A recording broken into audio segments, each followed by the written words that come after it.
Jovem, estou usando aqui o gerenciador de arquivos do Windows 3.11 para instalar o US Robotics Connection, o robôzão americano, o software que vinha com a placa mais importante de fax modem de toda uma geração. E esse é o CD, é o mitológico CD Connections. Com esse CD, muitas informações eram obtidas e você podia instalar muita coisa naquela época pré-histórica da internet. Você tinha, por exemplo, o Quicken, meu jovem, você tinha o United Collection, você tinha os dois Quick Link, que era uma solução de comunicação de modem tanto para o Windows como para o MS-DOS. E veja só, naquele tempo você tinha dificuldade em trabalhar com uma coisa muito simples, que hoje são os anexos. Você não tinha o e-mail como você tem hoje, era uma coisa que não estava pronta ainda. Então, esse programa nas empresas, ele trazia muita informação. Aqui você vê algumas iniciativas iniciais da internet, olha só, páginas amarelas da internet, Internet Phone, vários recursos, NetCruiser, para você tentar aí fazer um acesso ao que seria hoje a internet, American Online, meu Deus! Enfim, vinha muita coisa nesse CD da US Robotics, o Connections, muitas coisas que você podia utilizar com o seu modem que naquele tempo era a porta de entrada para o mundo digital desse novo instrumento, dessa nova ferramenta da humanidade que era a internet.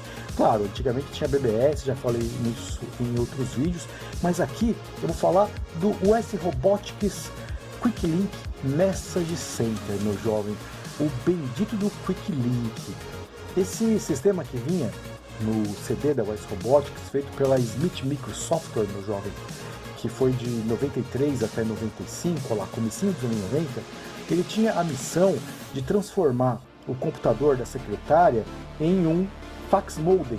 E isso, jovem, o computador hoje é muito fácil, você configurou, fica lá. Mas naquele tempo antigo, era muito difícil, jovem, que um computador ele mantivesse as configurações em paz. E isso era muito chato.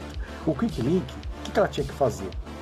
Ela podia usar o computador para discar para o número, ela podia fazer um controle de todos os contatos da empresa através do computador, ela podia enviar e receber fax. Os fax enviados ficavam armazenados, os fax recebidos ficavam armazenados, ela podia visualizar esse fax, editar um documento do Word e mandar para o fax, ou seja, ela tinha em mãos, a criatura tinha em mãos todo esse sistema que naquele tempo ainda não estava plenamente desenvolvido. Os computadores não tinham o recurso full, não é, que existe hoje para fazer as coisas. Então tudo dava muito bug, muito problema.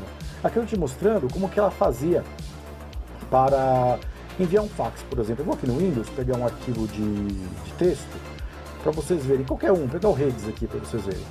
E eu vou adicionar. Então eu vou transformar esse arquivo, que poderia ter sido do Word, poderia ter sido do Excel, eu vou transformar ele, vou converter ele no formato do fax.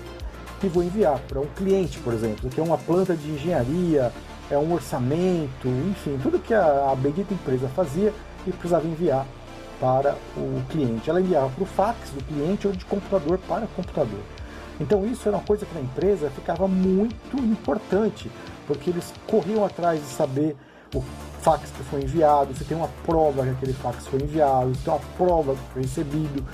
Então era uma coisa de altíssima importância naquela época do início da internet. Não é o software, aparece essa mesa de telefone que você manda através daqui o fax, né? E quando a pessoa recebe lá, é como se fosse um aparelho de fax, se você conhecer um aparelho de fax, né, que você atende, dá o sinal e ele então passa a fazer a transmissão ou o recebimento, né? E nessas configurações, quando falhava, ou quando tinha que conversar um computador com o outro e o computador não tinha um usuário que tivesse lá para atender, ou então, olha, meu amigo, quanto bug isso aí tinha e como as secretárias achavam erro no negócio para você corrigir. Porque a gente não usava isso aqui, né? A gente colocava o programa, vou usar fax para nada, mas a secretária usava, era o ganha-pão dela. Então ela sabia tudo o que acontecia, tudo o que estava errado, todos os recursos, porque era o dia a dia do uso da funcionária. Isso ficou na nossa memória porque eram muitas empresas que infernizavam a nossa cabeça com esse sistema de comunicação primitivo, né, jovem? Que hoje você faz tudo por e-mail, né?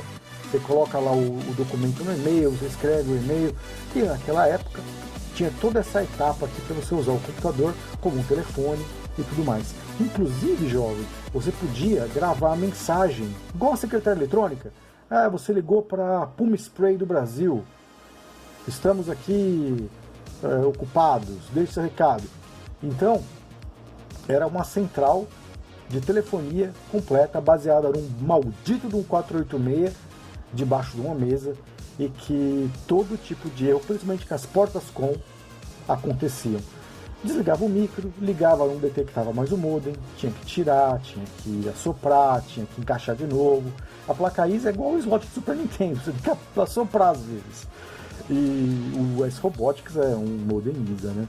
Então, todo tipo de coisa acontecia. E às vezes a filha da mãe estava com aquela emergência da sangria desatada que precisava receber ou enviar um fax, e cadê que o modem detectava? Então era uma coisa, jovem, que eu conseguia atenuar com o modem externo. Quando começou a vender modem externo, que ligava na porta paralela, conseguia atenuar, porque não precisava mais do slot. Então eu já conseguia falar com ela, tira o cabo, põe o cabo, desliga o modem, inicia o computador, faz isso, faz aquilo, e pegava mais fácil, sem precisar da nossa intervenção. Até porque a intervenção tinha que ser pessoal, né? Porque a gente usava o PC Anywhere, mas não é qualquer empresa nem qualquer computador que poderia usar o PC Anywhere, né? Se ela não consegue usar o modem, como é que eu vou usar o PC Anywhere para fazer um acesso remoto? Ela não tem nenhum modem. E naquele tempo era assim, a internet dependia de uma máquina chamada modem, que fazia tudo acontecer.